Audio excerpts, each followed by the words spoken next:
அல்லேலூயா. கர்த்தர் நாமத்துக்கு மகிமை உண்டாவதாக. ஜனவரி மாதம் 28ஆம் தேதி கர்த்தர் நம்மை இம்மட்டுமாக அழைத்ததற்கு அவருக்கு நாம் நன்றி செலுத்தி இந்த ஆராதனை வேளையில் நாம் நன்றியோடு அவரை நாம் துதித்து மகிழ்ந்து நாம் பாடுவோம். அப்படியாக இந்த ஞாயிற்றுக்கிழமையில் நாம் ஒவ்வொருவரும் அவருடைய ஆலயத்திற்கு, அவருடைய கூடாரத்திற்கு சென்று அவருடைய வார்த்தைகளை கேட்டு அவருடைய திருவிருந்தில் நாம் அனைவரும் பங்கு கொண்டு கடைசியாக அவருடைய ஆசீர்வாதத்தை நாம் அனைவரும் ஒருமனப்பட்டு உள்ளத்தின் ஆழத்திலிருந்து அவரை நாம் கூப்பிடுவோம் என்றால் அவருடைய ஆசீர்வாதம் நமக்கு நிச்சயம் ஒவ்வொரு நாளும் நமக்கு இரட்டிப்பான காரியங்களை அவருடைய ஆசீர்வாதத்தின் மூலமாக நமக்கு கிடைக்கும். அப்படியாக இந்த நாளில் நாம் அனைவரும் ஆண்டவரை நாம் மகிழ்ச்சியோடு உள்ளத்தின் ஆழத்திலிருந்து அவரை நாம் கூப்பிடுவோம்.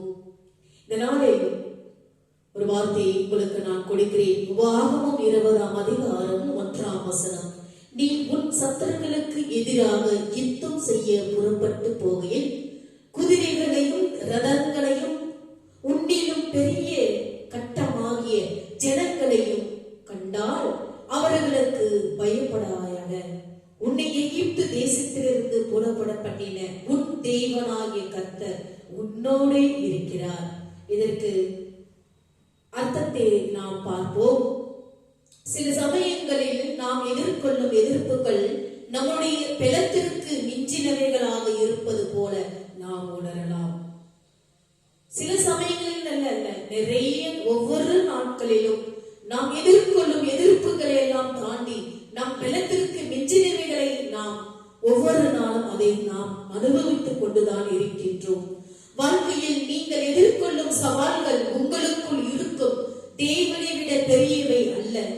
உங்களுடைய வாழ்க்கையில் நடக்கக்கூடிய ஒவ்வொரு சவால்களும் ஒவ்வொரு பிரச்சனைகளும் தேவனை விட பெரியவை இல்லை. சிந்தித்து பாருங்கள். அவரை விட நமக்கு இந்த வாழ்க்கையில் நடக்கக்கூடிய ஒவ்வொரு சவால்களும் நமக்கு அது ஒன்றும் பெரியதல்ல. ஆண்டவரை விடவா? நம்மை அழைத்தவர், நம்மை படைத்தவர், தாயின் கருவயிற்றிலே நம்மை தேர்ந்தெடுத்தவர், இந்த உலகத்தை படைத்து இந்த உலகத்தில் உள்ள நமக்கு தேவையான அத்தனையும் கர்த்தர் நமக்கு கொடுத்து கொண்டிருக்கின்றார். அப்படியாக நமக்கு ஒவ்வொரு நாளும் அரவணைத்து நம்மை வழிநடத்தி இந்த உலகத்தில் வாழ வைத்துக் கொண்டிருக்கும் அந்த ராஜாதி ராஜனுக்கு வாழ்க்கையில் அவர் எவ்வளவு கஷ்டத்தை நமக்காக, நம் பாவங்களுக்காக கஷ்டங்களை அனுபவித்துக் கொண்டிருக்கின்றார். நம்முடைய பாவ பரிகாரங்களுக்காக அவர் பசுத்த ஆவியிடத்தில் அந்த கெத்செமனே தோட்டத்தில் மண்டியிட்டு இரத்த கண்ணீரோடு நமக்காக அவர் பசுத்த ஆவியானவரிடத்தில் நமக்காக பரிந்து பேசிக் கொண்டிருக்கின்றார். நமக்காக உயிர் தியாகம் செய்தவர், சிலுவையில் அறைந்து மரணத்தை நமக்காக உயிர் தியாகம் செய்து மீண்டுமாக நமக்காக 3ஆம் நாளில் உயிர் தெழுந்து நமக்காக வாழ்ந்து கொண்டிருக்கின்றார். இம்மட்டும் வாழ்ந்து கொண்டிருக்கின்றார் நம்மோடு. அப்படியாக நாம் அனைவரும் ஆண்டவரை நோக்கி நாம் தரிசிக்க வேண்டும், தியானிக்க வேண்டும், ஜெபிக்க வேண்டும். ஒவ்வொரு நாளும் அவருடைய வார்த்தையை நாம் நாவினால் உச்சரிக்க வேண்டும். அப்படியாக கர்த்தர் நம்மை பின்பற்றமாக நம்முடைய வாழ்க்கையில் எதிர்கொள்ளும் சவால்கள், எதிர்ப்புகள் இதையெல்லாம் தகர்த்தெறிந்து நம்முடைய வாழ்க்கையில் நமக்கு அவருடைய பயணத்தில் அவருடைய பாதையில் செல்ல நம்மை அழைத்துக் கொண்டிருக்கின்றார். நாம் அப்படியாக வாழ்ந்து கொண்டிருக்கின்றோமா? உங்களுடன் இருக்கும் தேவனால் நீங்கள் கற்பனை செய்வதையோ அல்லது நினைப்பதையோ விடவும் மிகவும் அதிகமாகவே உங்களுக்காக செய்ய முடியும். கர்த்தர் சொல்லுகிறார், உங்களை விட, உங்கள் கற்பனைகளை விட நீங்கள் எதை செய்தாலும் எதை நினைத்தாலும் அதை விடவும் மிகவும் அதிகமாகவே உங்களுக்காக நான் செய்ய முடியும். எந்த சூழ்நிலைகளையும் ஒருபோதும் பதற்றமடையாதீர்கள். வாழ்க்கையில் எவ்வளவு சோதனைகள், பிரச்சனைகள், கவலைகள், கண்ணீர்கள் வந்தாலும் கர்த்தர் சொல்லுகிறார், என்னை நோக்கி கூப்பிடுங்கள், உங்களுக்கு நான் தகுந்த பலனை தருவேன். எந்த சூழ்நிலையிலும் ஒருபோதும் நீங்கள் பதற்றமடையாத வாழ்வோர் வாழுங்கள். ஏனெனில் நான் உங்களோடு உங்களுக்காக ஆதரவானவராகவே இருக்கிறேன். அப்படியாக நாம் கர்த்தரை நோக்கி கூப்பிட வேண்டும். என் அன்பு தகப்பனே, என் அன்புள்ள ஆண்டவரே, என் வாழ்வில் நடக்கும் எந்த ஒரு காரியத்தையும் உங்களுடைய கண்ணோட்டத்தில் பார்க்க எனக்கு ஒவ்வொரு நாளும் உதவி செய்வீராக. நான் எதிர்கொள்ளும் என்னுடைய வாழ்க்கையில் எந்த ஒரு சவாலையும் அல்லது பிரச்சனைகளையும் விட நீர் பெரியவர் என்பதை நினைவில் வைத்துக் கொள்ள எனக்கு அந்த கிருபையை தாருங்கப்பா, எனக்கு ஞானத்தை தாருங்கப்பா. உன் மீது நான் வைத்திருக்கும் நம்பிக்கையின் காரணமாக நான் பாதுகாப்புடன் வாழ எனக்கு ஒவ்வொரு நாளும் நீர் உதவி செய்ய வேண்டும். இதோ இந்த நாளில் நான் உம்மிடத்தில் முதபாதத்தண்டில் நான் இந்த வார்த்தைகளை சமர்ப்பிக்கிறேன் என்று நீங்களும் நானும் ஒவ்வொரு நாளும் நாம் ஆண்டவரை நோக்கி கூப்பிடுவோம் பொழுது கர்த்தர் நம்முடைய எதிர்ப்புகளையும் சவால்களையும் பிரச்சனைகளையும் நம்முடைய தேவைகள் ஒவ்வொன்றும் இரட்டிப்பாக கொடுப்பவர். அவரிடத்தில் நாம் ஒப்படைக்கும் பொழுது கர்த்தர் நமக்கு இரட்டிப்பான காரியங்களை வழங்குவார். நான் நேற்று முந்தின நாள் நான் ஒரு ஐஸ்கிரீம் ஜூஸ் குடிச்சிட்டேன். எனக்கு த்ரோட் இன்ஃபெக்ஷன் ஆகிவிட்டது. நான் என்ன செய்வது என்று தெரியவில்லை. ஏனென்றால் இவருடைய ஒழித்தை நான் தொடர வேண்டும். ஞாயிற்றுக்கிழமையில் அந்த நான் சர்வீஸை நான் முடிக்க வேண்டும், அந்த திருப்பலியை முடிக்க வேண்டும் என்று நான் மனநொந்தேன், ஜெபித்தேன். இரவு நேரத்தில் அதிகாலையில் என்னை நோக்கி கூப்பிடுவர்கள் பாக்கியவான்கள் பாக்கியவாளிகள் என்று கர்த்தர் சொல்லுகிறார். அப்படியாக நான் அதிகாலையில் கூப்பிடும் பொழுது எனக்கு இன்றைய நாளில் உம்முடைய ஓய்வு நாளை நீர் எங்களுக்கு கொடுத்து கொண்டிருக்கும் ஓய்வு நாளை நான் திருப்பலியை நடத்த வேண்டும் என்று நான் ஜெபித்தேன். எனக்கு அந்த குரல் வளத்தை கொடுத்தார். நாம் ஆண்டவரை நோக்கி உருக்கமாக ஜெபிக்கும் பொழுது கர்த்தர் நம் தேவைகளை சந்திப்பார். அப்படியாக நீங்களும் ஜெபித்து பாருங்கள். ஆண்டவரை நோக்கி 2-3 நிமிடம் ஜெபித்து பாருங்கள். உள்ளத்தின் ஆழத்திலிருந்து அவரை நாம் கூப்பிட வேண்டும். அப்படி கூப்பிட்டாதான் அதற்கு பலன் உண்டு. நம்முடைய மனதில் வேறு பக்கம் சிதறடித்துக் கொண்டு உள்ளத்தில் நாம் ஆழத்திலிருந்து அவரை நாம் கூப்பிட முடியாது. ஒரே மனதோடு ஒரே சிந்தனையோடு ஒரே உற்சாகத்தோடு ஊக்கத்தோடு அவரை நோக்கி கூப்பிடும் பொழுது நம் தேவைகளை கர்த்தர் சந்திப்பார். அப்படியாக நீங்களும் நானும் இந்த நாள் ஆண்டவரை துதித்து மகிழ்ந்து பாடுவோமாக.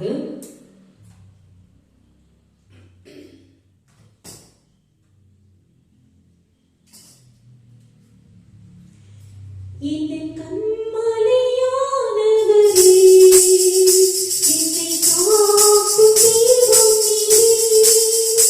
இந்த கண்மலையானவரே என்னை காக்கும் தெய்வம் நீரே.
ஆண்டவருடைய வார்த்தைக்கு கடந்து செல்வோம். ஆண்டவருடைய வார்த்தையில் உயிர் உள்ளது, ஜீவன் உள்ளது. நாம் அதை பயன்படுத்தாமல் ஏனோ தானோ என்று நாம் படித்துக் கொண்டிருக்கின்றோம். ஊழியத்தில் பாதையில் நாம் ஆண்டவரை நோக்கி கூப்பிடும் பொழுது உள்ளத்தின் ஆழத்திலிருந்து நாங்கள் கூப்பிடுவோம்.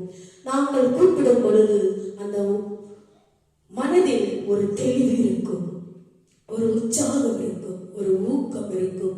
அப்படியாக ஆண்டவரை நாம் ஒவ்வொரு நாளும் தியானிக்கும் பொழுது, ஜெபிக்கும் பொழுது, இரவு நேரத்திலும் எந்த நேரத்திலும் காலையிலும் மாலையிலும் நாம் அவரை துதிக்கும் பொழுது நம்முடைய கர்த்தர் தேவாதி தேவன் நம்மை ஒவ்வொரு நாளும் நம்மை தாங்கி வழிநடத்தக்கூடியவர். அவரை கூப்பிடுவர் மட்டும்தான் நமக்கு அனைத்து பலன்களும் கிடைக்கும். நாம் வேற ஒன்றை நாம் கூப்பிடுவோம். இந்த மொபைலில் அத்தனை காரியங்கள் இருக்கின்றன, நல்லதும் இருக்கின்றன, கெட்டதும் இருக்கின்றன. நாம் எப்படி கூப்பிட்டுக் கொண்டிருக்கின்றோம் சிந்தித்து பாருங்கள். மற்றதெல்லாம் நாம் உற்சாகத்தோடு படிப்போம். இந்த மொபைலில் என்னென்ன கசடுகள் வருகின்றதோ அதையெல்லாம் நாம் ஒரு முறைக்கு 2-3 முறை படித்துக் கொண்டிருப்போம். ஆனால் அதனுடைய வார்த்தையில் உயிர் உள்ளது, ஜீவன் உள்ளது. அதை நாம் ஏன் படிப்பதில்லை என்று நமக்கு தெரியவில்லை. நீங்கள் அப்படியாக ஆண்டவருடைய பிள்ளைகளாக நீங்கள் வாழ்ந்து கொண்டிருக்கும் பொழுது ஆண்டவருடைய வார்த்தையை படிங்கள். அந்த வார்த்தையில் தான் நமக்கு வாழ்க்கை அடங்கிக் கொண்டிருக்கின்றன. ஒவ்வொரு வார்த்தையிலும் நமக்கு வாழ்க்கைக்கு பயனுள்ளதாக இருக்கின்றன. அதற்காகத்தான் கர்த்தர் அந்த திருவிவிலியத்தை, அந்த பைபிளை நமக்கு கொடுத்து கொண்டு அவர் நமக்காக பாடுபட்டுக் கொண்டிருக்கின்றார். அப்படியாக நாம் இந்த நாளில் அவருடைய வார்த்தையை நாம் எடுத்து வார்த்தைகளை நாம் கொடுக்கிறோம். அப்போஸ்தலர் 13ஆம் அதிகாரம் 20ஆம் வசனத்தில் வாசித்து பாருங்கள். இஸ்ரவேலரை அழிவினின்று பாதுகாக்க தேவன் நியாயாதிபதிகளை விடுவிக்கிறவர்களாக கொடுத்தல். ஆண்டவர் வரலாற்றில் செயல்படும் தேவனாக தம்மை வெளிப்படுத்துகிறார். தமது நோக்கத்தை நிறைவேற்ற திட்டங்களை வகுத்து மனிதர்களை தெரிந்து கொண்டு முன்னெச்சரிக்கையை கொடுத்து பொறுப்புள்ள பதிலளிக்கிற தேவனாக நமக்கு விளங்குகிறார். பின்பு ஏறக்குறைய 450 வருஷ காலமாய் சாமுவேல் தீர்க்கதரிசி வரைக்கும் அவர்களுக்கு நியாயாதிபதிகளை ஏற்படுத்தி வந்தார். இந்த சாமுவேல் தீர்க்கதரிசி என்பவர் 450 வருஷ காலமாய் சாமுவேல் தீர்க்கதரிசி அவர்களுக்கு நியாயத்தை அவருக்கு ஏற்படுத்தி வந்தார். அப்போஸ்தலர் 13:20 வாசித்து பாருங்கள். இயேசுவாவின் சகல நாட்களிலும் கர்த்தர் இஸ்ரேலுக்காக செய்த அவருடைய பெரிய கிரியைகளை எல்லாம் கண்டவர்களும் யோசுவாவுக்கு பின்பு உயிரோடு இருந்தவர்களும் ஆகிய மூப்பரின் சகல நாட்களிலும் ஜனங்கள் கர்த்தரை சேவித்தார்கள். நியாயாதிபதி 2ஆம் அதிகாரம் 7ஆம் வசனத்தில் நீங்கள் வாசித்து பாருங்கள்.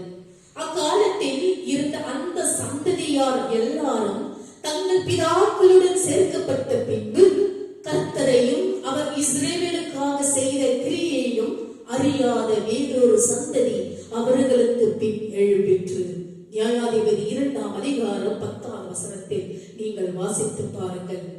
இஸ்ரவேலின் நியாயாதிபதிகளாக ஓத்னியேல் யூதா கோத்திரத்தார்.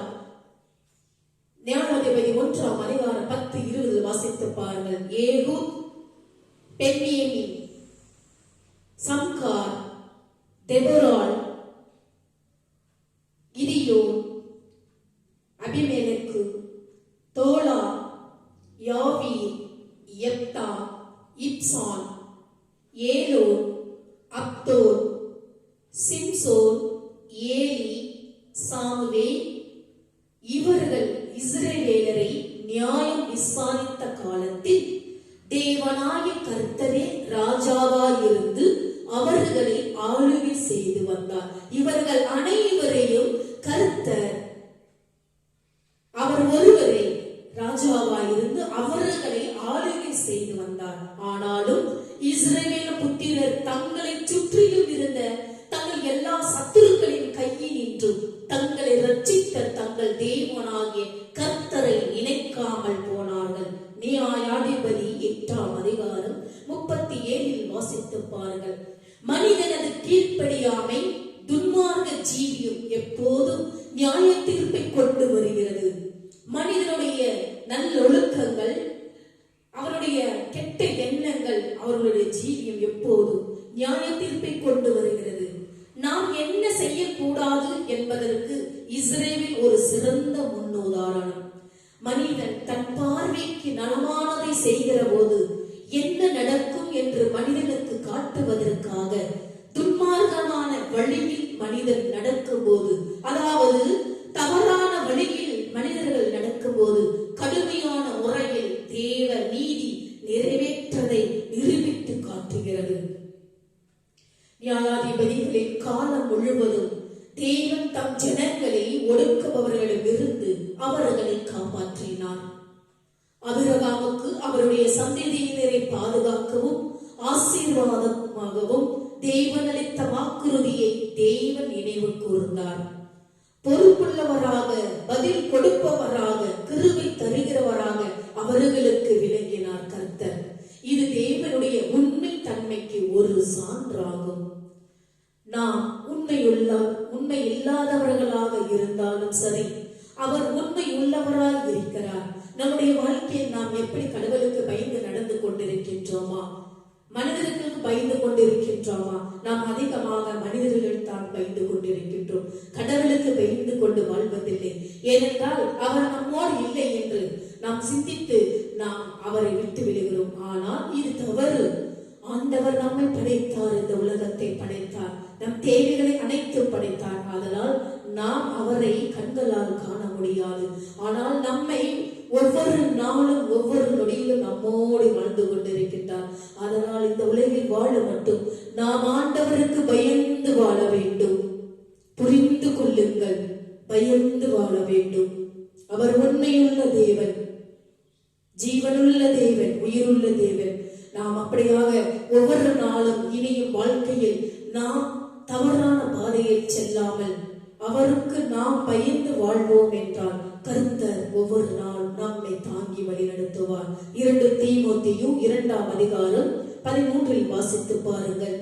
இஸ்ரவேலரை போலவே நாம் அவரிடம் விசுவாசமற்றவர்களாக இருந்தாலும் நம்மை தாழ்த்தி அவரிடம் ஒப்புக் கொடுக்கும் போது அவர் நம்மை காப்பாற்றுவதற்கும் பாதுகாப்புவதற்கும் உண்மை உள்ளவராகவே இருக்கிறார் நம்மோடு. நாம் மன்னிப்பை தேடும் போது மன்னிக்கிறதற்கும் தயவு பெருத்தவராய் அவர் இருக்கிறார். நாம் அப்படியாக ஒவ்வொரு நாளும் இதை நாம் மனதில் வைத்துக் கொண்டு நம்முடைய பாவங்களை நாம் விட்டு விலகி அவருடைய பாதையில் செல்வோமானால் கர்த்தர் நம்மை ஒவ்வொரு நாளும் தேற்றுபவராக, நம்மை மன்னிப்பவராக, நமக்கு தயவு பெறுவராக நம்மோடு இருக்கிறார். கர்த்தருடைய வருகையிலே நாம் குற்றம் சாட்டப்படாதவர்களாய் இருக்கும்படி அவர் தம் இரத்தத்தினாலே நமது குற்றத்தை, நமது பாவ பலியை நம்மை விட்டு அகற்றி போட்டார். நாம் முழுக்க முழுக்க கிறிஸ்துவின் பலத்தையே சார்ந்து ஜீவிக்கிறோம்.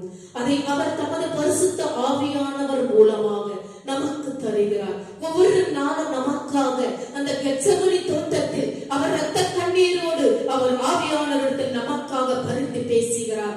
நாம் அப்படியாக நம்முடைய பாவங்களை குறைத்துக் கொண்டு அவருடைய பாதையில் நாம் செல்ல வேண்டும் என்று கர்த்தர் உங்களையும் என்னையும் இந்த நாளில் இந்த வார்த்தையை கொடுக்க சொல்லுகிறார். நாம் முழுக்க முழுக்க கிறிஸ்துவின் பலத்தையே சார்ந்து ஜீவிக்க வேண்டும். அதை அவர் தமது பரிசுத்த ஆவியானவர் மூலமாக நமக்காக பரிந்து பேசுகிறார்.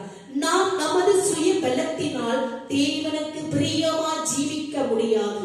நம்முடைய சொந்த பலத்தினாலும் தேவனோடு நாம் ஜீவிக்க முடியாது. அவர் கொடுக்கும் பலம். ஒவ்வொரு நாளும் அவர் நமக்கு பலத்தையும் உடல் சுகத்தையும் உற்சாகத்தையும் ஊக்கத்தையும் கொடுத்துக் கொண்டிருக்கின்றார். நம்மை தாயின் கருவைற்று நம்மை தேர்ந்தெடுத்து இந்த உலகத்தை அவர் வெளிப்படுத்துகின்றார். மறுபடியுமாக அவர் எந்த நாளில் எந்த நேரத்தில் அவரிடத்தில் அவருடைய வீட்டில் அழைக்கின்றாரோ நமக்கு தெரியாது. அவருக்கு மட்டும் தான் தெரியும். அப்படியாக நாம் நமது சுய பலத்தினால் ஆண்டவரை பிரியமாய் ஜீவிக்க முடியாது.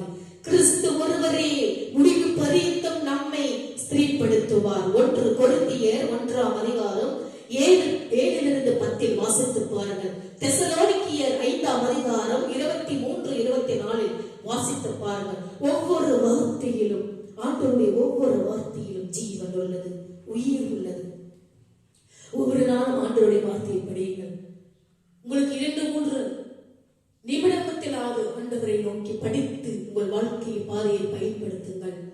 வாழ்க்கையில் நான் கஷ்டப்பட்டுக் கொண்டிருக்கின்றேன், பணம் இல்லாமல் இருக்கின்றேன், நோய் நொடியினால் வாழ்ந்து கொண்டிருக்கின்றேன், உண்ண உணவில்லாமல், உடுக்க உடை இல்லாமல், படுக்க இடம் இல்லாமல் வாழ்ந்து கொண்டிருக்கின்றேன் என்றால் இதற்கு எல்லாம் இந்த வார்த்தைகளுக்கெல்லாம் கொஸ்டின் உங்களுக்கு பதில் தேவை என்றால் ஆண்டவரிடத்தில் சமர்ப்பியுங்கள்.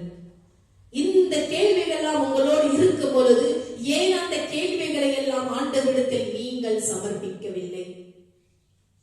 வாழ்க்கையில் இப்படியே நம்ம வாழ்ந்து கொண்டிருக்க கஷ்டத்திலும், பண பிரச்சனையிலும், வியாதியிலும், நிம்மதி இல்லாமலும், உறக்கம் இல்லாமலும் வாழ்ந்து கொண்டிருக்கின்றீர்கள் என்றால் ஆண்டவரை நீங்கள் அணுகுவது இல்லை என்றுதான் நான் சொல்வேன்.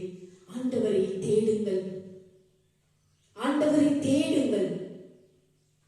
கேளுங்கள் கொடுக்கப்படும், தேடுங்கள் கண்டடைவீர்கள், தட்டுங்கள் திறக்கப்படும் என்ற வார்த்தைகள் தெல்ல தெளிவாக கொடுத்துக் கொண்டிருக்கின்றன. ஆண்டவரை தேடுங்கள், அவர் மனக்கதவை திறப்பார், உங்களை கண்டடைவார், உங்களை பார்த்து தேவைகளை சந்திப்பார். நீங்கள் அவரை கண்டறியுங்கள். ஒவ்வொரு நாளும் ஆண்டவரை தேடும் பொழுது நம் தேவைகள் முழுக்க கண்டிப்பாக கிடைக்கக்கூடிய. நீங்கள் கேட்டு பாருங்கள். வாழ்க்கையில் நீங்கள் வாழ்ந்து கரடுமுரடான வாழ்க்கையை நீங்கள் வாழ்ந்து கொண்டிருக்கின்றீர்கள் என்றால் ஆண்டவரை அவரிடத்தில் பாதத்தில் நீங்கள் உங்களுடைய வார்த்தைகள் எல்லாம் சமர்ப்பிக்கும் பொழுது கர்த்தர் உங்களை தேடுவார், கண்டடைவார். உங்களுடைய வார்த்தைகளுக்கு செவி கொடுத்து கேட்டு உங்களுக்கு தகுந்த பலனை தருவார். அதுவும் எப்படி தருவார்? இரட்டிப்பான காரியத்தை தருவார். கேட்டு பாருங்கள். இந்த ஊழியத்தை நடத்த நான் கர்த்தரிடத்தில் ஒவ்வொரு நாளும் நான் கேட்பேன். எனக்கு இந்த த்ரோட் இன்ஃபெக்ஷனால நான் ஒரே ஒரு நாளில் கர்த்தரை தேடினேன். ஏசப்பா, எனக்கு ஞாயிற்றுக்கிழமை ஓய்வு நாளில் உம்முடைய ஊழியத்தை, இந்த திருப்பலியை நான் நடத்த வேண்டும். எனக்கு நீர் அந்த குரல் வளத்தை கொடுக்க வேண்டும் என்று இயேசு கிறிஸ்துவின் நாமத்தினால் உம்மிடத்தில் கட்டளையிடுகிறேன், கெஞ்சி மன்றாடுகிறேன் என்று அந்த வார்த்தையை மட்டும் தான் நான் சொன்னேன். கர்த்தர் என்னை தேடினவர், எனக்காக யாவையும் செய்தவர், ஏன் உங்களுக்கு செய்ய மாட்டார்? தேடுங்கள், கர்த்தரை கூப்பிடுங்கள், தகுந்த பலன் உண்டு. அப்படியாக இந்த நாளில் நாம் அனைவரும் ஆண்டவருடைய இந்த திருவிருந்திலும் சரி, இந்த வார்த்தைகளிலும் சரி, அவரை நோக்கி நாம் உள்ளத்தோடு முழு மனதோடு அவரை நாம் கூப்பிடுவோம். அப்படியாக இந்த நேரத்தில் நாம் இன்னொரு பாடல்களை பாடி அவரை நாம் துதிப்போமாக.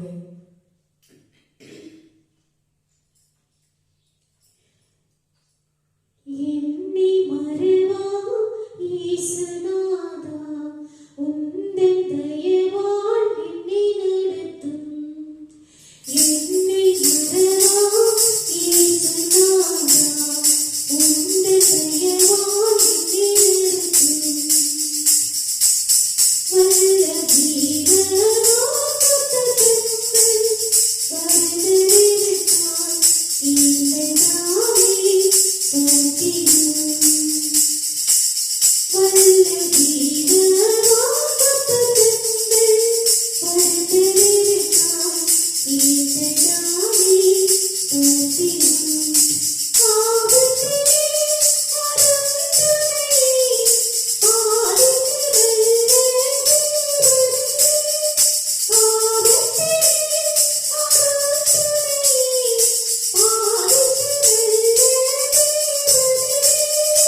ஆண்டவருடைய திருவிருந்தில் நாம் அனைவரும் பங்கு கொள்வோம். அவருடைய திருவிருந்தில் பங்கு கொள்ளும் பொழுது நாம் உள்ளத்தின் ஆழத்திலிருந்து அவருடைய உடலையும் திரு சரீரத்தையும் நாம் முழு மனதோடு உள்ளத்தின் ஆழத்திலிருந்து அவரை நாம் அவருடைய ஆலயத்தில் மகிழ்ச்சியோடும் ஆரவாரத்தோடும் அவருடைய வார்த்தைகளை கேட்டும் அவருடைய பாடல்களை கேட்டும் அவருடைய திருவிருந்தில் பங்கு கொள்ளவும் அவருடைய ஆசீர்வாதத்தை நாம் முழு மனதோடு பெற்றுக் கொள்ளவும் கர்த்தர் நம்மை இந்த நேரத்தில் நமக்காக காத்துக் கொண்டிருக்கின்றார். நாம் அப்படியாக முழு மனதோடும் முழு ஆரவாரத்தோடும் மகிழ்ச்சியோடும் அவரை நாம் கூப்பிட வேண்டும். ஒவ்வொரு நாளும் அவரை நாம் கூப்பிடும் பொழுது கர்த்தர் நம் தேவைகளை சந்திக்கக்கூடியவர். ஒவ்வொன்றையும் அவருடைய பாதத்தில் நாம் சமர்ப்பிக்கும் பொழுது கர்த்தர் நம்மை தேவைகளை ஒவ்வொன்றும் நமக்காக சந்தித்து நம் தேவைகளை ஒவ்வொன்றும் இரட்டிப்பாக கொடுக்கக்கூடியவர் கர்த்தர் ஒருவரே. நீங்கள் அப்படியாக ஆண்டவரை தேடவில்லை என்றால் நிச்சயம் உங்களுக்கு எதுவும் கிடைக்காது. கர்த்தரை தேடுவோர்கள் கண்டடைவார்கள். அப்படியாக நீங்கள் அனைவரும் ஒவ்வொரு நாளும் ஆண்டவரை நோக்கி நீங்கள் தேடும் பொழுது நிச்சயம் உங்களுக்கு தகுந்த பலன் கர்த்தர் கொடுப்பார். தேடுங்கள், கண்டடைவீர்கள், தட்டுங்கள், திறக்கப்படும் என்ற வார்த்தைக்கேற்ப நாம் ஆண்டவரை ஒவ்வொரு நாளும் தேடி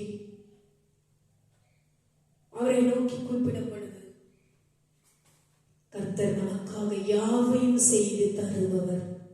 அப்படியாக இந்த நேரத்தில் நாம் கடைக்கு கடந்து செல்வோம். பிறகு அவருடைய திருவிருந்தில் நாம் அனைவரும் பங்கு கொள்வோமாக.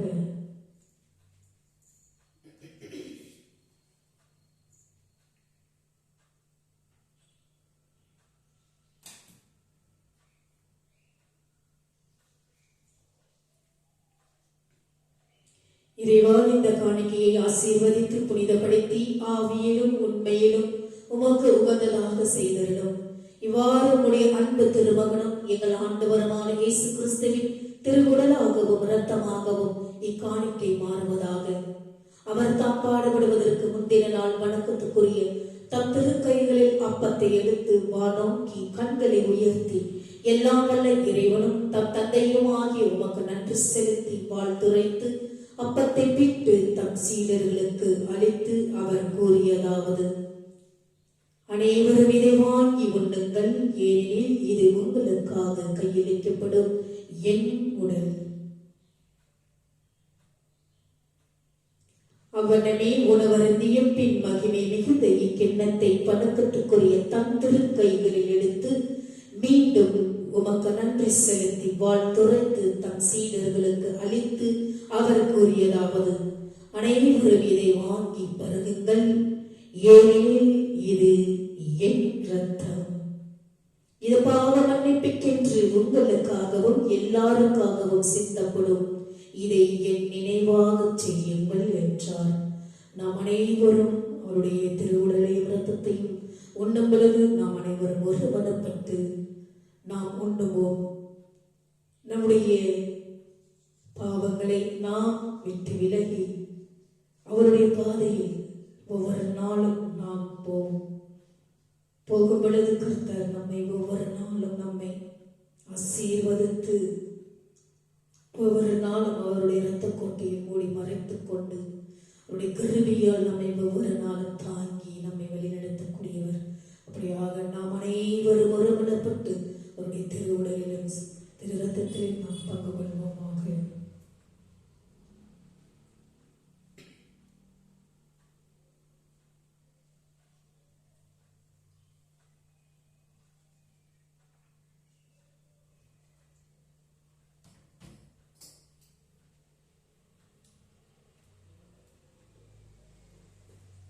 கடைசியாக நாம் நன்றியோடு அவருக்கு நன்றி பாடல்களை பாடி அவரை துதிப்போமாக.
இப்பொழுது நாம் ஆண்டவருடைய கடைசி நேரத்தில் செல்வோம்.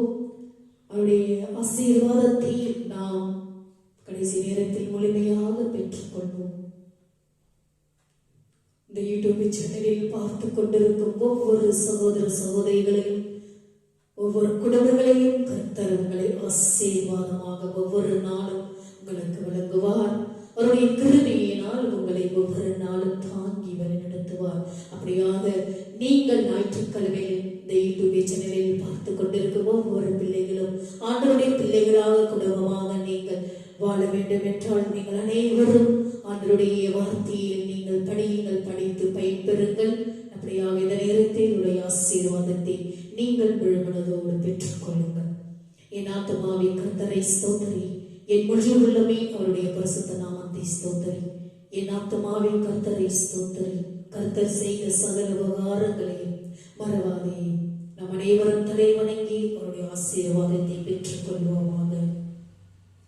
நம்முடைய ஆண்டவராகிய இயேசு கிறிஸ்துவின் கிருபையும் பிதாவினுடைய அன்பும் பரிசுத்த ஆவியினுடைய அந்யோன்யம் ஐக்கியமும் நம்மோடும் நம்முடைய குடும்பத்தோடும் யாரெல்லாம் இந்த யூடியூப் சேனலை பார்த்து கொண்டிருக்கின்றார்களோ ஆண்டவருடைய வெளிச்சமானது உங்கள் மேல் பிரகாசம் அடையத்தக்கதாகவும் ஆண்டவர் வரும் மட்டும் உங்கள் மேல் சந்தோஷம் சமாதானம் என்றென்றும் நிலைத்திருப்பதாக. ஆமென். ஹல்லேலூயா. May God bless you.